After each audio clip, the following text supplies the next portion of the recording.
ॐ अज्ञानतिमिरान्धस्य ज्ञानाञ्जनशलाकया चक्षुरुन्मिलितं येन तस्मै श्रीगुरवे नमः।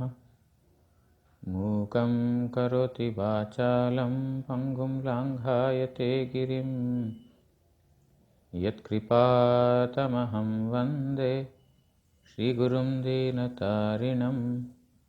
नमयों विष्णुपादाय श्रीगौरप्रियमूर्तये श्रीमते भक्तिवल्लभतीर्थगोस्वामिनामिने। नमयों विष्णुपादाय रूपानुगप्रियाय च श्रीमते भक्तिदयित माधवगोस्वामिनामिने। वाञ्छाकल्पतरुभ्यश्च कृपासिन्धुभ्य एव च पतितानां पावनेभ्यो वैष्णवेभ्यो नमो नमः।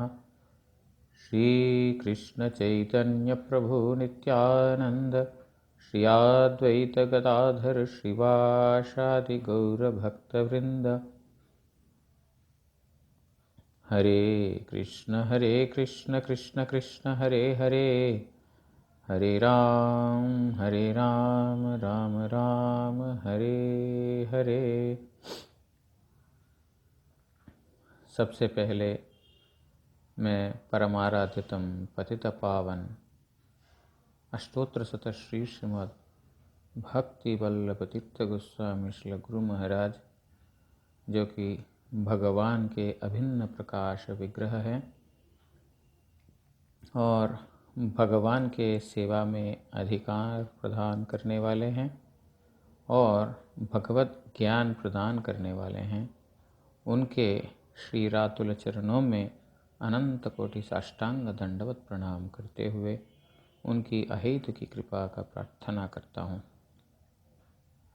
तत्पश्चात अस्मदीय परमारत्तम श्ल परम गुरुपाद पद्म क्षमा गुणयवतारा सतीर्थ प्रीति के द्वारा गुरु का प्रीति को प्रदर्शन करने वाले नित्य लीला प्रविष्टों विष्णुपाद परमहंस अष्टोत्तर शत श्री श्रीमद् भक्ति दयित माधव गोस्वामी महाराज, जो प्रभुपाद के अत्यंत प्रियतम पार्षद गणों में से एक हैं, उनके रातुल चरणों में अनंत कोटि साष्टांग दंडवत प्रणाम करते हुए उनकी अहेतु की कृपा का प्रार्थना करता हूँ। आज के पतित पावन और परम पवित्र जो तिथि है, उस तिथि में जिन जिन वैष्णवों का आविर्भाव तिरोभाव है, उन सभी वैष्णवों के चरणों में साष्टांग दंडवत प्रणाम करते हुए उनकी अहेतु की कृपा प्रार्थना करता हूँ। हमारे परमारत्तम श्री परम गुरु महाराज जी की हरिकथा श्रवण करने के लिए पिपासु जितने भी भक्त लोग हैं, सज्जन मंडली, मातृमंडली, सभी को मैं यथा योग्य अभिवादन करता हूँ।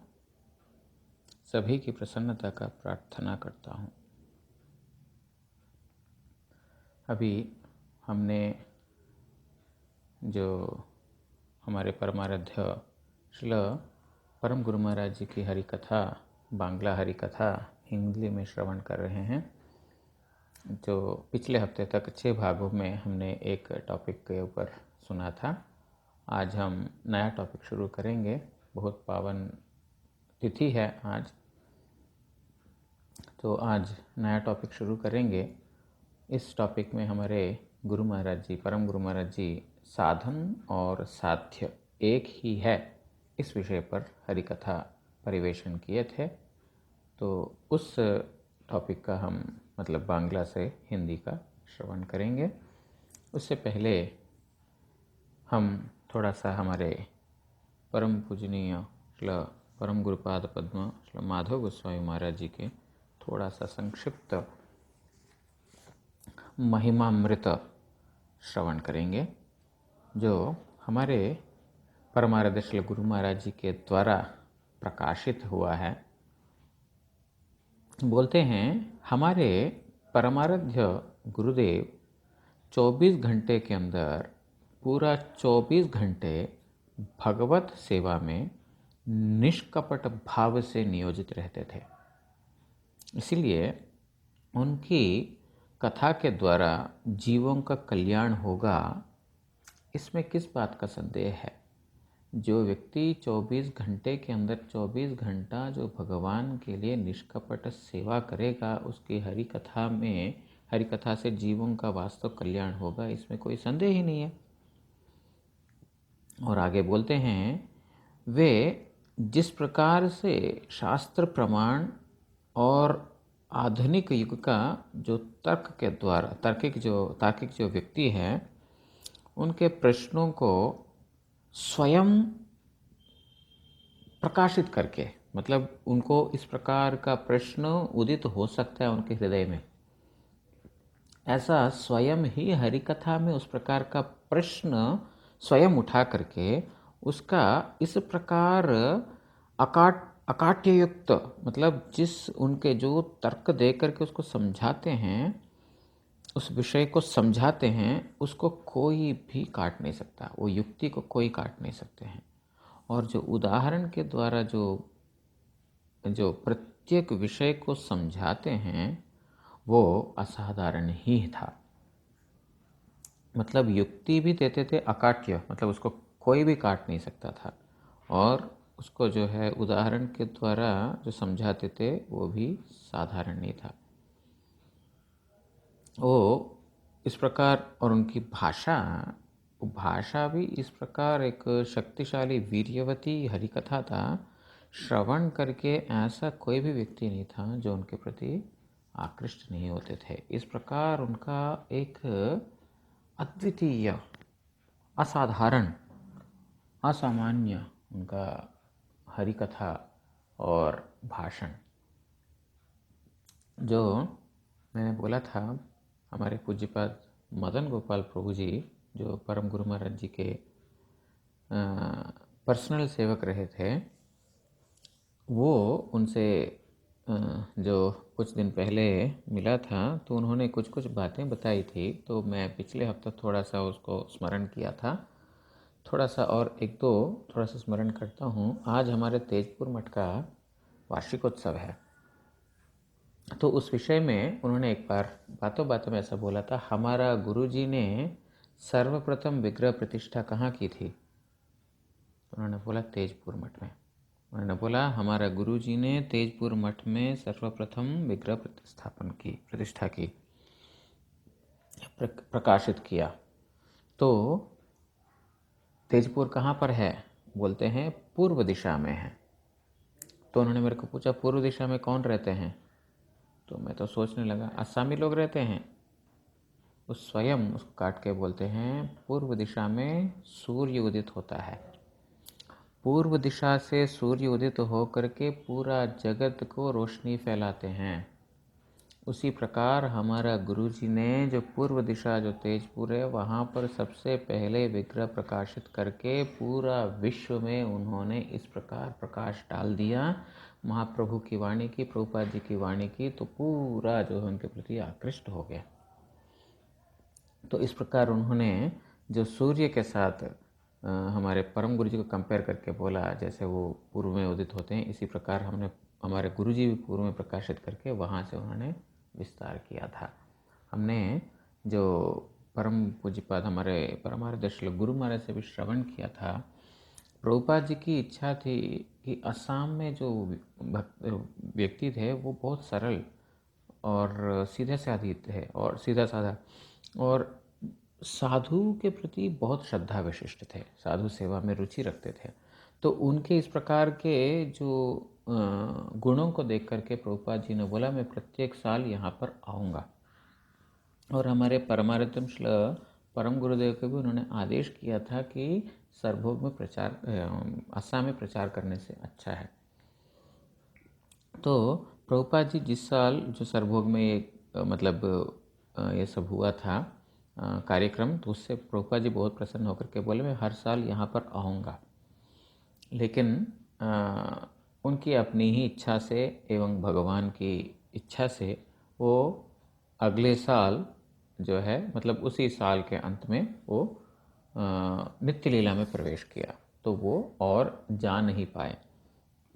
तो हमारे परम गुरु महाराज जी ने प्रभुपाद जी की वाणी को आगे बढ़ाते हुए या तो उसको सत्य स्थापित करने के लिए हर एक साल सरभोग मठ में प्रभुपाद जी का जो व्यास पूजा उत्सव जो है वो वहाँ पर आज तक, मतलब हमारा परम गुरु जी ने स्टार्ट किया था, आज तक वो मनाते हुए आ रहा है। और हमारे परम गुरु जी ने प्रभुपाद जी के आदेश को पालन करते हुए वो असम में बहुत प्रचार किया और असम से ही शुरू किया था उन्होंने।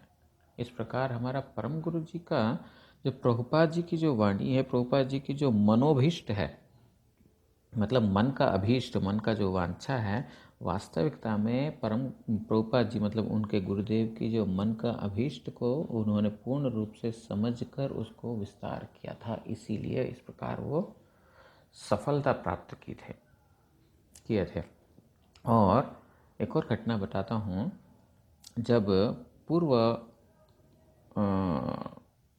बंग, ईस्ट बंगाल मतलब वर्तमान बांग्लादेश, उस समय जो ब्रिटिश साम्राज्य था, और उन दिनों में जब हमारे परम गुरु जी ढाका में गए थे, वहाँ पर ढाका में विग्रह पूजा करने के लिए और मंदिर का जो सेवा पूजा के लिए कलेक्शन करना था। तो ये मदन प्रभु ने बोला था, उनसे ही सुना मैंने। तो उस समय तो हमारा अभी हमने सुना था ना, गुरुजी ने जो लिखा कि उनका इस प्रकार का जो वाणी है, कैसे भी व्यक्ति उनके प्रति आकृष्ट हो जाते थे। तो उन्होंने एक घटना बताई थी एक डाकू की। एक डाकू था जो हमारा परम गुरु जी से का दर्शन करके, परम गुरु जी से कथा श्रवण करके उनके प्रति आकर्षित हो गए थे, और आकर्षित होकर के जो है परम गुरु जी के साथ कलेक्शन में चले गए, मतलब उनके साथ चलने लगे। परम गुरु जी भी लेके गए। तो चलते चलते तो एक ऐसा स्थान पर आए जहाँ पर ज़मींदार जो है रहता है वहाँ पर। तो लेकिन वो ज़मींदारी जो है ब्रिटिश के साम्राज्य में सारे ज़मींदारी को ख़त्म कर दिया था, मतलब उस समय तक ब्रिटिश रूल ख़त्म हो गया था, लेकिन जो है तभी भी हमारा देश के अंतर्गत ही था। तो तो ज़मींदारी तो ख़त्म कर दिया। तो वो डाकू को मालूम था ये ज़मींदार था पहले, तो उसने परम गुरु जी को वहाँ लेकर गया। वहाँ पर जा कर के परम गुरु जी ने मठ के बारे में बोला था, ऐसा ऐसा हम जो है महाप्रभु राधा कृष्ण के उपासक हैं, ये वो करके उनको एक्सप्लेन किया था। और उनको बताया था कि तो उसके लिए थोड़ा सा मंदिर में सेवा देने से अच्छा है। परम गुरु जी बहुत अच्छे कलेक्टर थे, हमने सुना था। परम गुरु जी बहुत अच्छा कलेक्शन करते थे। प्रभुपाद जी जब विदेश भेजना चाहते थे, सबसे पहले परम गुरु जी को भेजना चाहते थे, लेकिन बाद में राजर्षि शरदिंदु जी ने बता दिया था कि थोड़ा ये यौवन है, थोड़ा वयस्क लोग को भेजने से अच्छा है। तो परम गुरु जी तो गए नहीं, लेकिन जो लोग गए थे उनका पासपोर्ट बनाने के लिए, उनका वीज़ा के लिए, उनको बाहर जाने के लिए खर्चा, ये सब कलेक्शन करके हमारा गुरुजी परम गुरुजी दिए थे। मतलब कहने का तात्पर्य यह है कि परम गुरुजी बहुत अच्छे कलेक्टर थे, मतलब सेवा जो है ठाकुर जी का सेवा संग्रह करने में बहुत एक्सपर्ट थे। तो वहाँ पर जाकर के ढाका में उन्होंने वो ज़मींदार जो पहले ज़मींदार था उसको सारा बताया, ऐसा ऐसा इस प्रकार। तो उन्होंने जो है देखिए हमको माफ़ कर दीजिए, हम कुछ नहीं दे पाएंगे। तो परम गुरु जी बार बार उनको बोल रहे थे, वो मना करे जा रहे थे। तो परम गुरु जी के साथ जो उनके प्रति आकर्षित होकर के जो डाकू गए थे, वो गुस्सा हो गया अचानक। वो थोड़ा स्वभाव ऐसे थोड़ा गुस्सा हो गया। गुस्सा होकर के ज़ोर से बोलने लगा, अरे आपने ये फलाना डाकू का नाम सुना है? बोलते हैं हाँ, वो तो बहुत फेमस डाकू है, ढाका को तो पूरा काप के रखा है, वो डाकू का नाम सुना है, लेकिन नाम से ही जानते हैं, शक्ल से हम जानते नहीं हैं। तो उन्होंने बोला वो डाकू मैं ही हूँ, मैं ही वो डाकू हूँ। अगर अभी मैं आपके गर्दन के ऊपर चाकू रख के बोलता इतना पैसा निकाल, तो आप कांपते हुए हाथ जोड़ करके मेरे को पैसा देते, मना नहीं करते। देखो ये साधु हाथ जोड़ करके आपसे प्रार्थना कर रहे हैं कि ठाकुर जी की सेवा के लिए दीजिए। अरे इतना मैं ज़बरदस्ती करता हूँ तो आप देते, इतना दीनहीन होकर के मांग रहे हैं, तुम पैसा क्यों नहीं दे रहे हो? मतलब इतना इतना मतलब एक परम गुरु जी का शक्ति तो है वो उनके अंदर। तो जैसे उन्होंने बोला तो वो लोग काम कर रहे, यही डाकू है करके। फिर सच में प्रार्थना कर लें, करने लगे कि नहीं, एक समय हम ज़मींदार थे लेकिन अभी नहीं है, आप हमें थोड़ा माफ़ कर दीजिए करके नाना बोलते फिर भी उस समय उन्होंने 100 रुपये उनको दिया था प्रणामी ठाकुर जी की सेवा के लिए। बोलते उन दिनों में 100 रुपये मतलब बहुत था, मतलब जबकि उनका ज़मींदारी सब खत्म हो गया था। इस प्रकार मतलब हमारा परम गुरु जी का एक इस प्रकार का एक पर्सनालिटी जो कैसे भी लोग जो है उनके प्रति आकर्षित हो जाते थे, ऐसा हमारा परम गुरु जी। तो और एक घटना बता रहे थे कलेक्शन का ही, गोस्वामी महाराज जी के साथ हमारे गुरु जी गए थे, मतलब दोनों गए थे कलेक्शन करने के लिए, परम गुरु जी और गोस्वामी महाराज। तो वहाँ पर जो है कोई एक मतलब शायद बंगाल का ही घटना है, ये स्थान उन्होंने बताया नहीं मदन प्रभु ने। तो वहाँ पर कलेक्शन के लिए गए थे, कलेक्शन एक बंदे के पास बैठ करके काफ़ी उसको हरि कथा श्रवण कराया, बहुत कुछ उसको ये बताया। पूरा बताने के बाद मतलब बताने समय तो बताया नहीं, लेकिन काफ़ी समय उनको जो है सुनाया था। काफ़ी समय सुनाने के बाद बोलते हैं उन्होंने 16 आना दिया था। 16 आना मतलब 1 रुपये, उन दिनों में आना चलते थे। 16 आना दिया था, मतलब 1 रुपये दिया। तो वहाँ से आगे था तो गोस्वामी हमारे रास्ते में बोलते हैं, अरे हाय गुरु प्रभु, इतना समय हमने इसके पास समय बिताया, इतना कुछ इसको समझाया और इसने केवल मात्र 16 आना दिया, तो ऐसा करने से तो मुश्किल है। तो हमारे परम गुरु जी बोलते हैं, अरे ये तो शुरुआत है, ये तो मैंने अभी से लिया है, अभी जा कर के इसको और धीरे धीरे प्रभुपाद जी का जो सेवा के लिए और आएगा, चिंता मत कीजिए।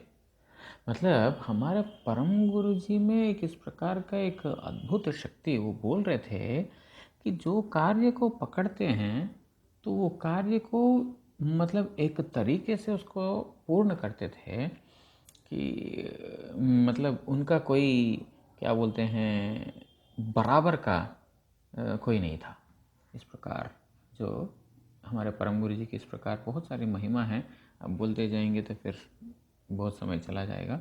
तो अभी हम हमारे परम पूज्यपाद परम गुरु महाराज जी की थोड़ा सा मतलब मैं 2-3 मिनट का ही यहाँ पर ऑडियो रखूँगा,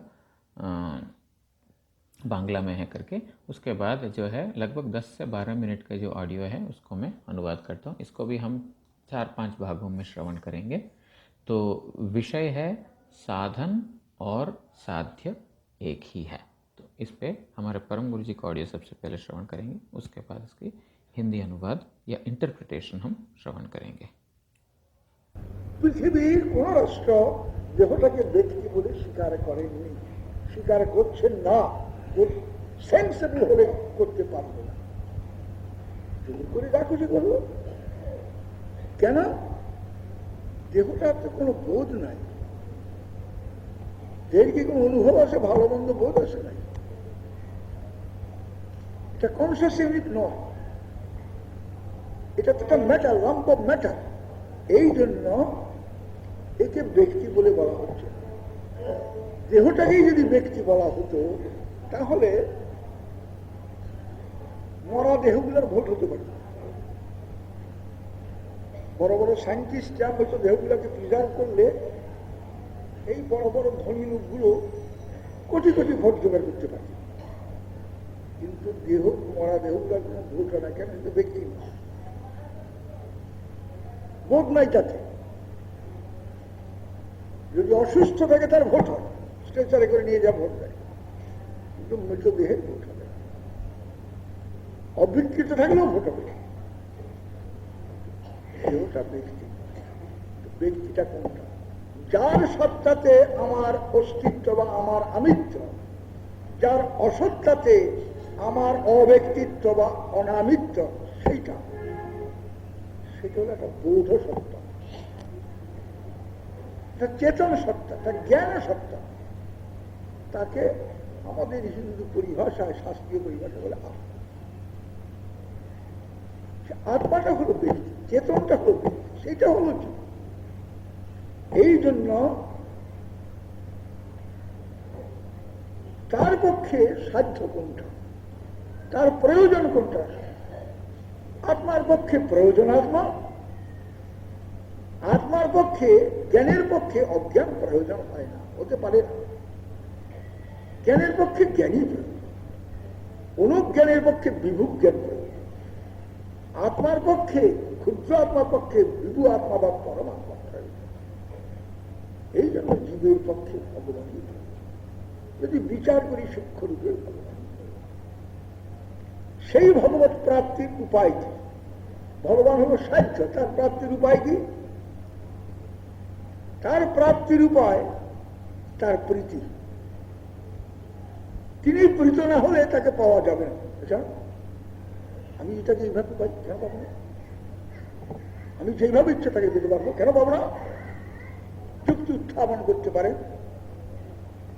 যে আমার একটাই নিয়ম মানতে হবে, আমি একটা পুকুরকে জল ধরতে যাবো, যে কোনো দিন দিয়ে আমি যেতে পারি জলে যাবো, ধরবো জলটাকে। এইটা দৃষ্টান্ত খাটবে না। দৃষ্টান্ত দিতে গেলে একটু চিন্তা করে দিতে হবে, কেন জলটা একটা ম্যাটার, জড় পদার্থ, তার উপরে আমি কর্তৃত্ব করতে পারি, কিন্তু পরমাত্মা বা ভগবান বা ব্রহ্মবস্তু সেটা আমার কর্তৃত্বের অধীন নয়, সে আমার অধীন নয় যে আমার ইচ্ছা মতো তাকে আমি ধরবো। जय परमारत्तम श्री परम गुरु महाराज की जय। तो यहाँ पर परम गुरु महाराज जी स्टार्ट करते हैं, पृथ्वी में कोई भी राष्ट्र हो, वहाँ पर देह को व्यक्ति बोल करके स्वीकार नहीं किया और स्वीकार नहीं कर रहे हैं, और अगर सेंसिबल है तो फिर स्वीकार कर नहीं सकते हैं। मतलब ऐसा कोई भी समय नहीं था पृथ्वी में कोई भी राष्ट्र में देह को व्यक्ति बोलते हो। क्यों? क्योंकि देह में तो कोई बोध नहीं है, ये कॉन्शियस एंटिटी नहीं है, मतलब चेतन सत्ता नहीं है, चेतन व्यक्ति, चेतनता नहीं है। It is a lump of matter. बोलते ये एक जड़ पदार्थ है, इसीलिए इसको मतलब देह को व्यक्ति कोई भी नहीं बोलेगा। अगर देह को ही अगर व्यक्ति मानते हैं तो फिर वो उनको मरने के बाद भी उनको वोट दे सकते हैं वो लोग। मतलब अगर कोई भी राष्ट्र में अगर देह को ही व्यक्ति मानते हैं तो फिर मरने के बाद भी वो वोट दे सकता है। बड़ा बड़ा साइंटिस्ट हैं, वो लोग जो है मरा हुआ शरीर को प्रिजर्व कर सकते हैं अगला वोट आने तक का। अब ये लोग बड़े बड़े लोग हैं, धनी लोग हैं, तो वो लोग तो कितना भी पैसा खर्च कर सकते हैं। तो कितना भी पैसा खर्च करके जो साइंटिस्ट को पैसा दे दिया तो फिर मरा हुआ शरीर को जो है अगला वोट आने तक का उसको प्रिजर्व करके रख सकते हैं। लेकिन मरा हुआ देह वोट नहीं दे सकता है, क्योंकि वो व्यक्ति नहीं है, कोई भी नहीं मानता वो व्यक्ति है, वोट नहीं है, वोट नहीं दे सकता है। हाँ, असुस्थ है तो वो दे सकता है, स्ट्रेचर पे लेकर के जाएंगे और वहाँ पर वोट दे सकता है। लेकिन मरा हुआ शरीर को मतलब वोट देने का अधिकार नहीं है। बोले कि देखिए शरीर एज इट इज़ है, विकार भी नहीं हुआ है, हमने प्रिजर्व करके रखा है, नो, पॉसिबल नहीं है, फिर भी वो वोट नहीं दे सकता है, क्योंकि देह व्यक्ति नहीं है। तो व्यक्ति कौन है? बोलते हैं जिनकी सत्ता से हमारे अंदर हमारी अस्तित्व है, वह हमारा जो है हमारा अस्तित्व है और हमारा अमित्व है। अमित्व मतलब मैं, हाँ, जिनके रहने से मैं हूँ, जिनकी सत्ता की वजह से मैं हूँ, और जिनकी असत्ता से मतलब जिनका नहीं रहने से मैं नहीं हूँ, वो जो है आत्मा, उसी को व्यक्ति बोला गया है। वही है बोध सत्ता, वही है चेतन सत्ता, वही है ज्ञान सत्ता। उसी को हमारे हिंदू परिभाषा में या तो शास्त्र परिभाषा में आत्मा बोलते हैं। वही आत्मा ही व्यक्ति है, चेतन ही व्यक्ति है, वही युक्ति युक्त है। इसीलिए उनके लिए साध्य क्या हो सकता है? अब व्यक्ति है चेतन, तो उसके लिए साध्य क्या हो सकता है? उसका प्रयोजन क्या हो सकता है? आत्मा के लिए प्रयोजन आत्मा ही है। आत्मा के लिए, ज्ञान के लिए अज्ञान कभी भी प्रयोजन नहीं हो सकता है, कभी भी पॉसिबल नहीं है। ज्ञान के लिए ज्ञान ही प्रयोजन है। तो अनुज्ञान के लिए विभु ज्ञान ही प्रयोजन है। क्षुद्र आत्मा के लिए विभु आत्मा या परमात्मा ही प्रयोजन है। इसीलिए जीवों के लिए भगवान ही प्रयोजन है। तो उस भगवत प्राप्ति का उपाय क्या है? भगवान है साध्य। साध्य मतलब जिनको प्राप्त करना है। तो उसका प्राप्ति का उपाय क्या है? तो वही साधन है। भगवान है साध्य, जिनको प्राप्त करना है, और उनका प्राप्ति का उपाय क्या है? उनकी प्राप्ति की उपाय है उनकी प्रीति। अगर उनकी प्रीति नहीं हुई तो फिर उनको प्राप्त नहीं कर सकते हैं। ना मेरी अपनी इच्छा से मैं भगवान को प्राप्त कर लूँगा, क्यों नहीं प्राप्त कर पाऊँगा? अगर ऐसा युक्ति उठा सकते हैं, ऐसा उठा सकते हैं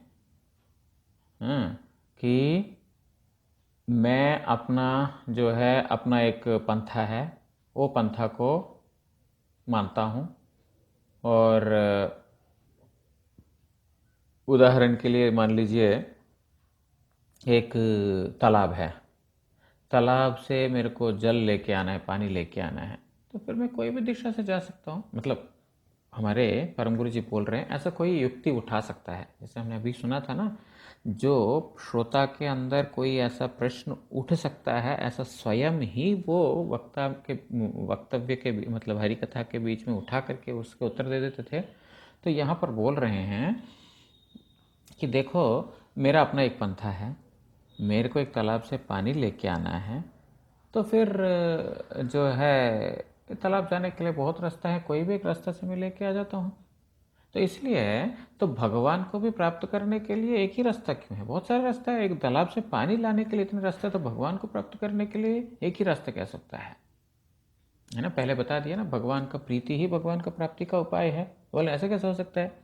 जो मेरी इच्छा इस प्रकार प्राप्त कर सकता हूँ। तो हमारा परम गुरु जी बोलते हैं नहीं, ये दृष्टांत यहाँ पर चलेगा नहीं भाई। अगर दृष्टांत देना है तो फिर थोड़ा सा चिंता करके दो। क्यों? बोलते हैं जल है मैटर, जड़ पदार्थ, उसके ऊपर तुम कर्तृत्व कर सकते हो, किंतु परमात्मा या भगवान या ब्रह्म वस्तु हमारे कर्तृत्व का अधीन में नहीं है। हम उसके ऊपर कर्तृत्व नहीं कर सकते हैं। मैं अपनी इच्छा से उसको पकड़ नहीं सकता हूँ। मतलब पानी को अपनी इच्छा से ले सकता हूँ, कोई भी रास्ते से जा कर के ले सकता हूँ, क्योंकि वो मेरे से निम्न वस्तु जड़ पदार्थ है, मैं चेतन वस्तु हूँ। इसीलिए मैं चेतन होने के नाते जड़ मेरे अधीन हो सकता है, अधीन है, इसलिए मैं इसको प्राप्त कर सकता हूँ, कैसे भी ले सकता हूँ।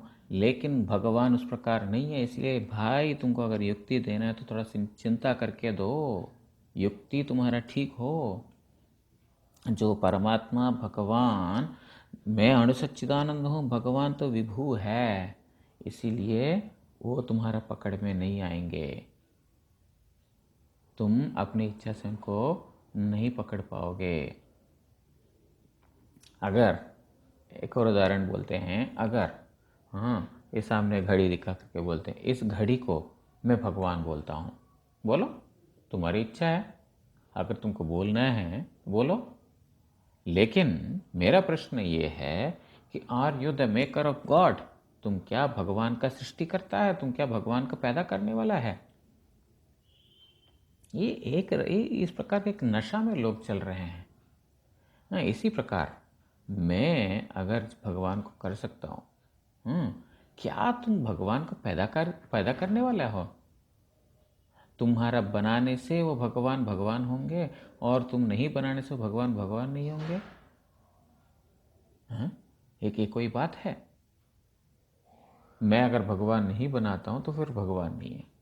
अरे मतलब परम गुरु जी इतना आवेश में आकर के बोलते हैं, तुम अगर इस घड़ी को या मेरे अंगुल, कोई भी अंगुल को तुम उसको भगवान बोलो, तो क्या तुम्हारा बोलने से मेरा अंगुल भगवान हो जाएगा? मेरा बोलने पर कोई अभगवान, भगवान या अभगवान, मतलब भगवान, भगवत्ता और भगवत्ता नहीं होना मेरा बोलने से, नहीं बोलने से होता है क्या?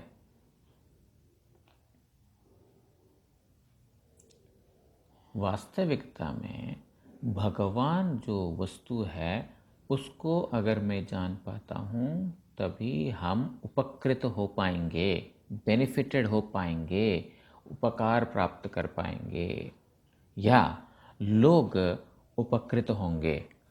भगवान को जानने से वो ही लोग उपकृत होंगे। भगवान का कुछ उपकार नहीं होगा, भगवान को जानने से हमारा उपकार होगा। हाँ, अगर कोई बोले, मतलब एक और उदाहरण यहाँ पर बताते हैं। सोना जानने पर सोने का जितने भी उपकार है वो सब हम प्राप्त कर सकते हैं। हाँ, अगर मैं एक मिट्टी का ढील को लिया, मिट्टी को ढील को लेकर के बोला ये सोना है, बोलो, तुम्हारी मर्जी, बोलो।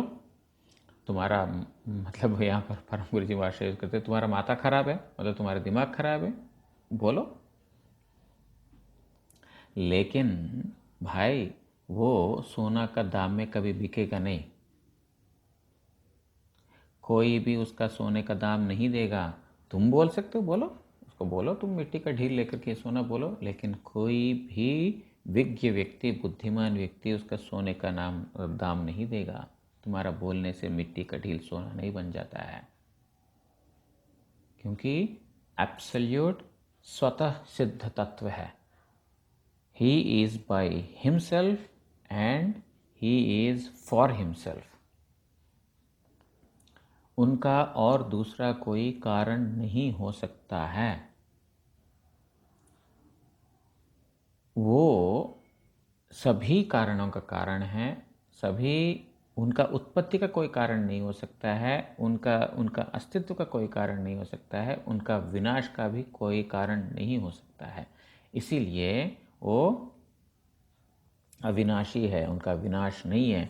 आत्मा का उत्पत्ति का कारण नहीं है, इसलिए आत्मा भी अविनाशी है। भगवान अविनाशी है। गीता में श्लोक है ना, न जायते म्रियते व कदाचिन नायम भूत्वा भविता व न भूया अजो नित्यम शाश्वतोयम न हन्यते हन्यमाने शरीरे। ये श्लोक हमारा परम गुरु जी गीता का श्लोक उदाहरण देके बोलते हैं, उस आत्मा का जो कोई कारण नहीं है, और विशेष रूप से आत्मा का कारण अनात्मा नहीं हो सकता है, आत्मा का कारण जड़ नहीं हो सकता है।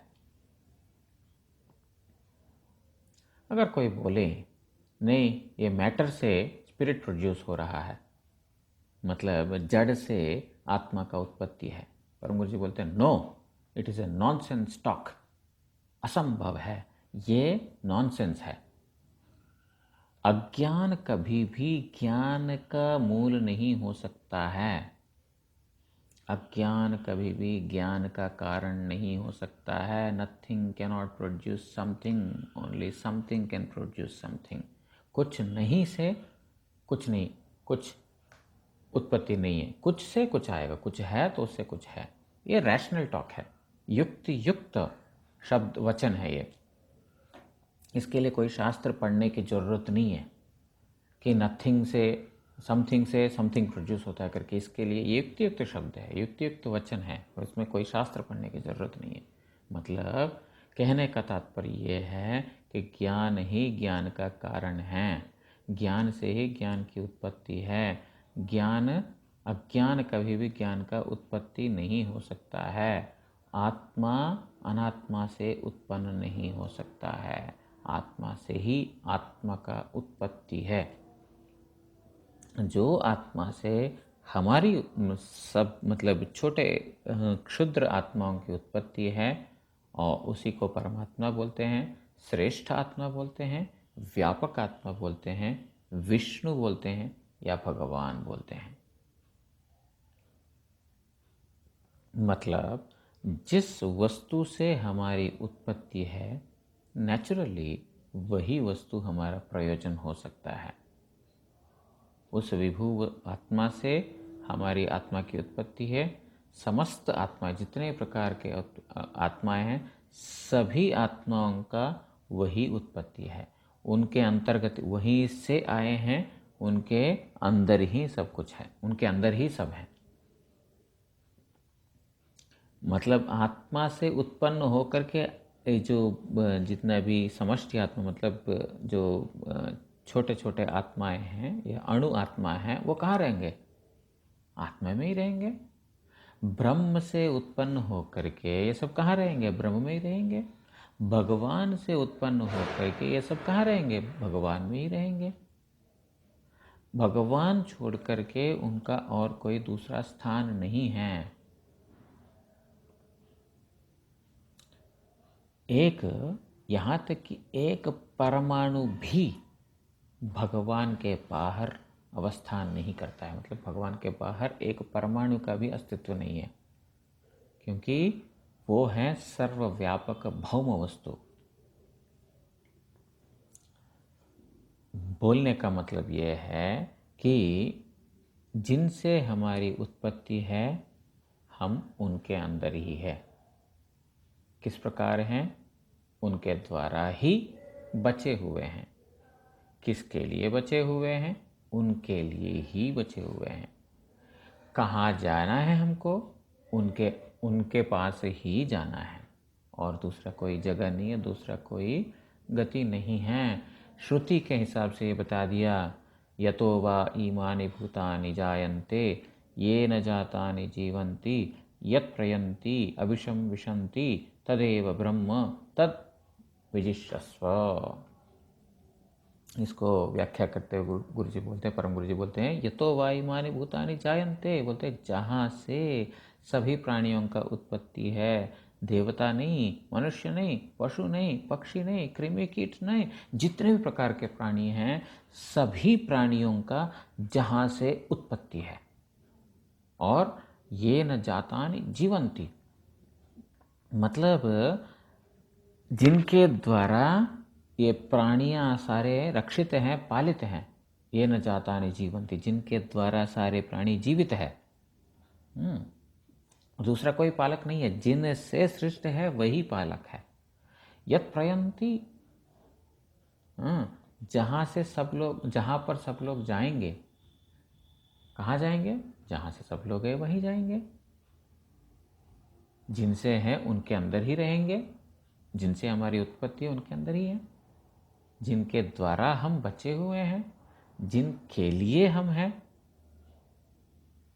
वहीं पर हम जाएंगे। यत् प्रयन्ति, तो उन वस्तु के साथ ही हमारा वास्तव संपर्क है। उसके बाद बोलते हैं तद विजिज्ञस्वा, मतलब तुम उनके ही विशेष करके जानो, उनको ही जानो। क्या? तुम जिनसे आए हो, जिनके द्वारा पालित हो, और जिनके पास तुमको जाना है, तुम विशेष रूप से उनको ही जानो। क्या है वो? तदेव ब्रह्मा, वो है ब्रह्म वस्तु, वो है पूर्ण ज्ञान। वो पूर्ण ज्ञान को तुम जानो। तुम्हारा स्वार्थ, हमारा सबका स्वार्थ, जगत का प्रत्येक प्राणी का स्वार्थ उनके अंदर ही है। मतलब उनको प्राप्त करने से ही सिद्ध होगा। हम जाने या ना जाने, वही हमारा स्वार्थ है। जो लोग जानते हैं उनको अनुसरण करते हैं। वो जो ब्रह्म वस्तु जो है,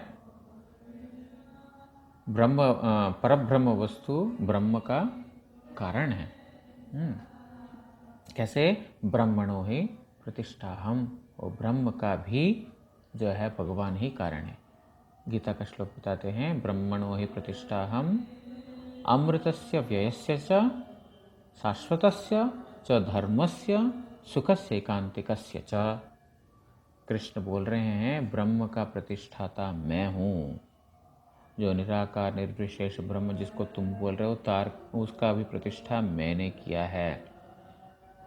प्रतिष्ठा मतलब क्या है बताते हैं। प्रतिष्ठा मतलब कॉज, हेतु, बैकग्राउंड, प्राचुर्य, इसको बोलते हैं प्रतिष्ठा। ब्रह्म आनंदमय, लेकिन मेरे अंदर आनंद जो है प्रचुर परिमाण में है, एबंडेंस।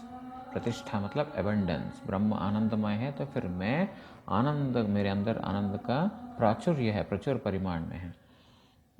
ब्रह्म में तरल आनंद है और मेरे अंदर घनीभूत आनंद है। तो ब्रह्म का प्रतिष्ठा, अमृत का प्रतिष्ठा, अव्ययस्य, तो he is the cause of all causes, सभी कारणों का मूल कारण है। सर्व कारण कारणम ईश्वर परम कृष्ण सच्चिदानंद विग्रह अनादिरादि गोविंद सर्व कारण कारणम बोलते हैं। इसका रेफरेंस ब्रह्म संहिता का 5वें अध्याय में मिलेगा। सभी कारणों का मूल कारण है वो भगवान श्री कृष्ण। तो आज यहाँ पर विश्राम देते हैं। इसका अगला भाग हम बाद में श्रवण करेंगे। वांछा कल्पतरुभ्यश्च कृपा सिंधुभ्य एव च पतितानां पावनेभ्यो वैष्णवेभ्यो नमो नमः।